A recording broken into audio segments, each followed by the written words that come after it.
Hello and welcome into another CreekCast. I'm your host, Brooks Carter, alongside head football coach Drew Carter, as we get ready to head into week one of the high school football season around Georgia. Actually, some regular season games have already taken place. The Corky Cal Classic going over the span of 2 weeks. Kind of crazy to have, I guess, you know, I think I mentioned this on the air Friday night. I guess that's week zero now. I mean, we start on what used Technically, to, I yeah. guess, but we start on what used to be known as week zero because everybody's got two bye weeks now.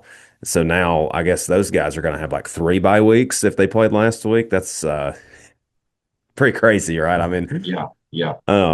that's too many bye weeks for a football season, in my opinion. But nonetheless, we're headed into week one against Northwest Whitfield as we'll get kicked off Friday night against one of our top rivals at home for the first time as we've been on the road for our first two preseason scrimmages as we went up to Rhea County for the jamboree back at the beginning of the month, and then this past Friday night we were down at Dalton for preseason game number two, a more traditional setting for or feel, I should say, for a preseason game. And coach, you've seen, I think my biggest takeaway is you've seen a lot of really quality football teams. You had three kind of, um, I won't say unique. They were unique because none of them really ran the same stuff and they did a lot of different things up at, and it was unique because it was teams you're not ever going to see on your regular season schedule at all. Up at Rhea County with the three teams out of Tennessee with Clinton, Bradley Central, and Rhea County High School. And then, you see a 5A team in Dalton that's got a ton of talent, size, speed, who's probably going to be one of the better teams you see all season. You've seen our guys have seen a lot of good quality football here in the preseason, uh, which has got to be a positive heading into the season that they've gotten a lot of looks against good looking football teams. Yeah, I don't think there's any worry that we're going to roll into these first few weeks of the season and be shocked by somebody's talent ability based on what we've already seen these first couple of weeks. And that's probably one of the top things that we can take away from that and this is one of the emphasis that I mentioned to the kids, was that we got an opportunity to go play against somebody that's really going to push game speed and some tempo, and us being able to take good angles against guys that are faster than us. So I think that's all really valuable because any coach you ever talk to and any team that you ever see early in the season, that's really tough. Tackling is really tough against them too, as wide open as the game is nowadays, and it's hard to do that in practice with all the restrictions we have now. So the fact that we're able to go do that against the quality opponent with really quality skill guys that we saw last week has been valuable for us. Yeah, so going back to Rhea County, we talked a little bit about it on the pregame show Friday nights. Just a really unique setup, nothing like I've ever been a part of from a jamboree standpoint. You cut the ball. It felt more kind of like an old West Georgia camp. If you know, you know what I'm talking about with West Georgia back in the mid 2000s there. But where they basically cut the field off at the 50-yard line, and you're playing from the 30, 40 in the rest of the night on whatever end of the field you're in, and that was a high pace, high intensity format where you got a ton of reps and live action. Um, I mean, almost more than you even know what to do with. I was talking to you before the jamboree got going, and you were like, "Man, we're gonna get like our guys might be gassed by the end of the night because this is probably more plays than they would play in a regular game a lot of times." Yeah, they absolutely did because the way that we did the special teams formats, which was really good, and then we ended up getting probably um, somewhere between 30 and 40 reps on each side of the ball. So a lot of those guys are between 50 and 60 reps somewhere there. So I mean, you're right. When you combine all that together, that's more than a game, which was good. But we had some guys that were fatigued, but I didn't feel like anybody was just gassed. I still feel like we were playing pretty fast towards the end there too. We had our moments, obviously, but all things considered, I was happy with the game speed and our reaction speed and all that kind of stuff.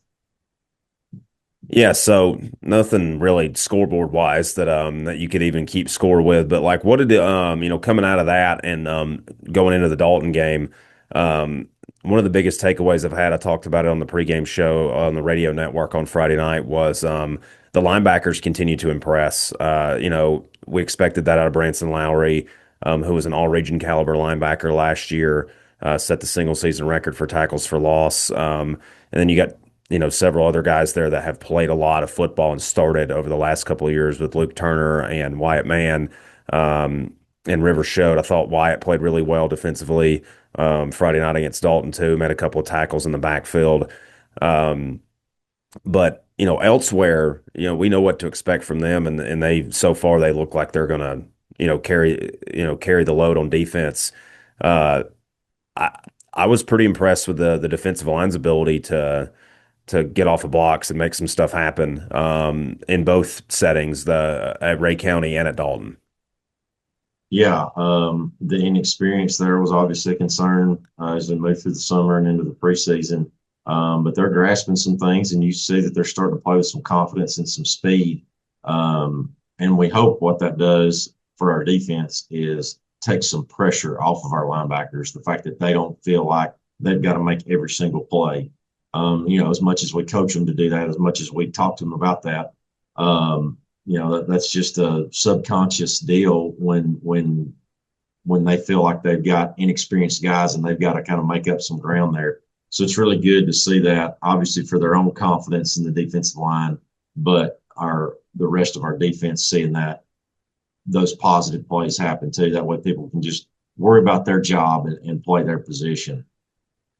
One thing that we know, especially going into week one against Northwest Whitfield, traditionally under Josh Robinson, they've been a fast-paced offense many years. We don't know exactly. They got a different starting quarterback. I know you've watched some film on them. Traditionally, they've been a pretty wide open, 4-5 wide, spread the ball out and run a lot of plays offensively. Dalton presented that challenge Friday night, against the ones. They were a very, that first drive, I think they came out and it was no huddle just right off the bat. And I think it looked like it kind of caught our defense off guard a little bit, how fast they moved. And I know you talked about that. What can you take away from playing a team like that, knowing you're probably going to turn around and play a team that likes to play fast again this Friday night? The fact that we've seen it before, and even though we've seen it in the past, the fact that we've seen it like in the here and now is really valuable for us, and keeps us from going into shock like it looked like it did relatively last Friday. But I think that the fact that we've seen it, we've felt it, we've communicated in it, will be a big asset going into week one and obviously the rest of the season as well. Let's move over to the offensive side of the ball. One thing that has stuck out to me is, if you go back to kickoff at the Creek, and then even through the first two preseason scrimmages, the over the middle passing game is something that has proved to be a strong suit for Fisher, pushing the ball over the middle and those short to intermediate routes. And I saw, I had to double check the number because it looked so much like a play that Wyatt Mann would have made last year. Shane Jeffrey had a really great catch over the middle against Dalton before halftime last Friday night. Wyatt made a nice grab in traffic. I think he would have picked up 13, 14 yards on a first down catch over on the away sideline. Fisher's starting to look more comfortable as the weeks have progressed here on those in that short to intermediate passing game, especially pushing the ball across the middle of the field, which um, you know I feel like that's really where the great quarterbacks separate themselves, is if they can push the ball down the middle of the field and not just have to rely on passes out in the flats, check downs, throwing the ball over the side of the field. If you can have success throwing the ball over the middle, then that's a really big deal for your offense. Yeah, it makes the defense defend, sideline to sideline the whole 53 yards. So that's an important part of it. But the way we're doing it too is that complements the run game, and makes those inside linebackers, safeties, not be able to fast flow in the run game. And we started to see the effects of that. I felt like we ran the football much better against Dalton, and the complimentary piece there, I think, was part of the reasoning why. Yeah, he is comfortable with that, and it's hard to describe, but some guys have that feel and other ones don't, because usually when you're doing that, throwing it over the middle of the field, you've got to have just the right touch where that ball has to get layered over the linebackers and in front of the safeties, and it's one of those things that you can work on it and teach it, but it's kind of one of those innate things where some guys got it and some guys don't. And he's got a really good feel for it. And luckily, you mentioned Wyatt. We feel like he's one of our more dangerous guys, and he's a big target coming through there. So it complements his skill set as well. Tyler Douglas, we haven't seen a ton out of him in the preseason. I know that part of that was intentional. He's a you want to come out of the preseason healthy, and fortunately, we've been able to do that. You know, uh, Depth is certainly a concern with this team, and to be able to come out of the preseason healthy is a huge bonus going into week one. And but Tyler has gotten a few touches here and there. He got a few more opportunities to run between the tackles against Dalton Friday night. But I got a feeling that the playbook has not really been opened up, and you haven't really shown a whole lot the first 2 weeks. Yeah, it's been kind of a catch-22 with the preseason, because we want to stay simple with what we're putting on film. We also wanted to stay simple to see if we can gain some confidence in our base stuff and allow to grow off of that as we go forward. So at the same time, we want to run enough to where we're able to move the ball. We haven't done a great job with that, but I feel good with the progress that we've made. And we know what 12 can do. And he's going to get that rock. Yeah, certainly so. He's going to get a lot of opportunities Friday night against Northwest Whitfield, and there's no secret about that. I mean, I know that the opponents know coming into Yeah. the season that he's the go-to guy. Had almost 650 yards rushing last year. Over had another season of over 1,000 all-purpose yards for the second straight year. So the offense is going to run through him, and I know talking to Coach King, the running backs coach, also our middle school head football coach, on our preseason show that were a preview show that I did with all the assistant coaches. He talked candidly on camera and then again off camera about how he feels so optimistic about how something's just different about Tyler this year, the way he's carrying himself, the leadership. And he said, man, I really think he's going to have a huge year. Well, he's got every reason to do it. He's seasoned. There's not much he hasn't seen. His body looks as good as I could ever even imagine. Just the work he's done in the weight room. And Coach King does an outstanding job in that position group of creating kind of a micro culture, and then individually with those guys too, of knowing how to push them and push their buttons, and also helping their confidence level be as high as possible. So, yeah, I think all those things are starting to come together, and I hope that they are. Yeah, and last thing I'll touch on here is just kind of the game itself coming up Friday night. We know what's at stake in this game.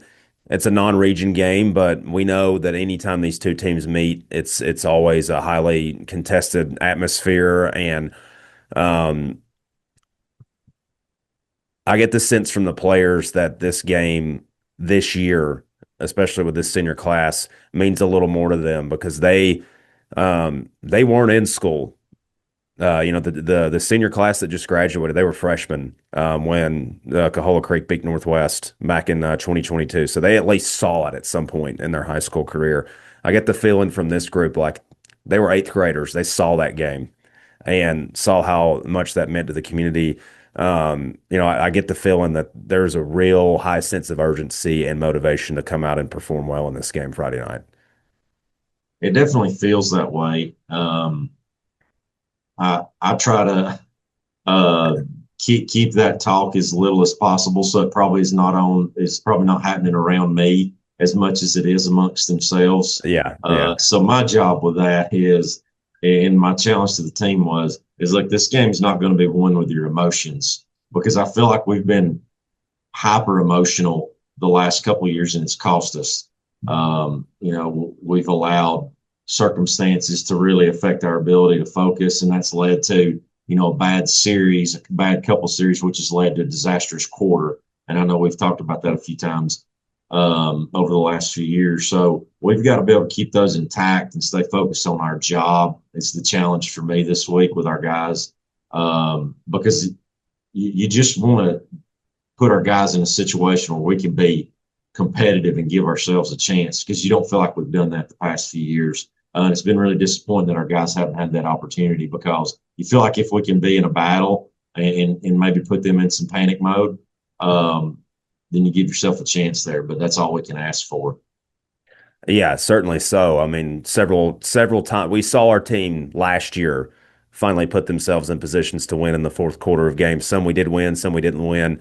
But you want to have that chance to win Yep. in the fourth quarter, and that's going to be the key coming up on Friday night as we kick off the regular season at home against the Northwest Whitfield Bruins. 7:30 kickoff, 7:10 pregame coverage on the Coahulla Creek Sports Network. If you want to tune in that way. Another year's here, man. I'm so excited for Friday night. It's going to be a great atmosphere. Hopefully, the heat and the weather cooperate to an extent. It's been a miserably hot week so far to this point. Coach, thank you for your time this week, and we'll catch up after week one next week. Go Colts. Go Colts. This has been a production of Coahulla Creek Football here on our YouTube channel. We'll catch up next week with highlights from Northwest Whitfield.